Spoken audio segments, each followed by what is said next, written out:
इन्होंने क्या किया सर, अभी जो फीस थी, वो जो पेनल्टी थी, सो कॉल्ड 0.5% से 1.5 लाख रुपए टैक्स और ना कराने, उस पेनल्टी को उन्होंने फीस कन्वर्ट कर और उसके स्लैब बना दिए, दो बास्केट बना दी, एक महीने के अंदर 75,000 रुपए, एक महीने बाद 1.5 लाख रुपए। Same is take B argue for only tax audit, आप सेम इक्विवेलेंट यहां लगा रहे हैं। एंड क्वेश्चन इज, पहले क्या होता था, सर क्या आर्ग्यू करते थे ट्रिब्यूनल में कि जनाब 44AA में मैंने बुक्स ही नहीं बनाई, जब बुक्स की पेनल्टी लग चुकी है तो टैक्स ऑडिट की पेनल्टी किस बात की लगेगी? तो सर आईटीटी के लेवल पर पेनल्टी की लगेगी, 44AA में 25,000 की पेनल्टी लगा रहे हैं, बात खत्म, तो टैक्स ऑडिट की पेनल्टी क्लियर है।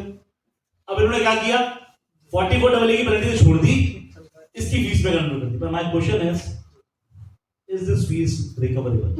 क्या ये ऑटोमेटिक हो जाएगी? अगर ऑटोमेटिक हो गई तो आप कैसे फायदा उठा?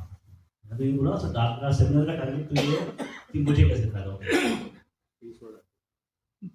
बहुत अच्छी बात सर, ताली भेज बहुत अच्छी सर, देख लो सर, ये फर्स्ट लेसन है, गवर्नमेंट बोल रही है 75,000 और 1.5 लाख, इसका मतलब अगर आप 15-20 हजार में टैक्स ऑडिट कर रहे हो तो गलत कर रहे हो, मिनिमम 20-50-60 हजार रुपए कर दो आप।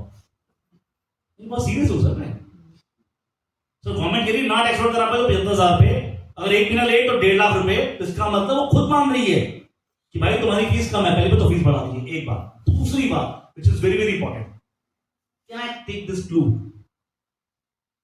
मैंने टैक्स ऑडिट नहीं कराया, एक 50 करोड़ का केस है या 20 करोड़ का केस है, मैं टैक्स ऑडिट नहीं करा, मैंने बैलेंस शीट जमा करा दी और मैंने प्रॉफिट 2% दिखाया, क्या गवर्नमेंट बोल सकती है कि तुमने टैक्स ऑडिट नहीं कराया तो 1.5 लाख रुपए तुम पैसे में ले लिए, 2 के 4 कर देती हूँ?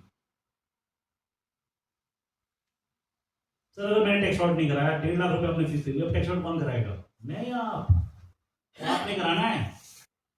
अंडरस्टैंड अ जजमेंट ऑफ 9 जज bench, Jindal steel, they told us the difference between tax and fees. उन्होंने कहा टैक्स का मतलब होता है जब मैं टैक्स गवर्नमेंट इकट्ठी करती है for the benefit of people at large. जब फीस ली जाती है तो fees should be commensurate from the services provided. और उसके बाद एक जजमेंट आई 7 जज बेंच, श्रीमठ, वो तो एक कदम और आगे बढ़ गए।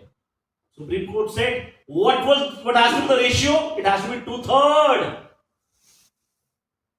मतलब 75,000 रुपए लिए तो 50,000 रुपए आप पे खर्च होने चाहिए जिससे लिए। Are you with me? सुनो, मेरा क्वेश्चन ये है, जब आपने 1.5 लाख मुझसे ले लिया, मैंने ऑडिट नहीं कराया, मैंने 2% प्रॉफिट दिखा दिया, आपने ऑडिट कराया नहीं, can you say like this now कि 2 नहीं 4 मांगूंगा? No, now you have accepted my books of account.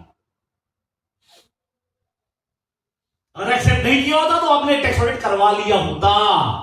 Are you with me? सुनो,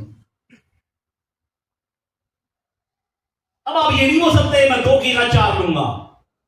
सर मैं क्लियर हूं आपको सर, ये एनालॉजी क्लियर है, इसमें फर्क नहीं है। अगर आप उसे फीस ले रहे हो there has to be some service, we are going to bound to file a writ in relation to fees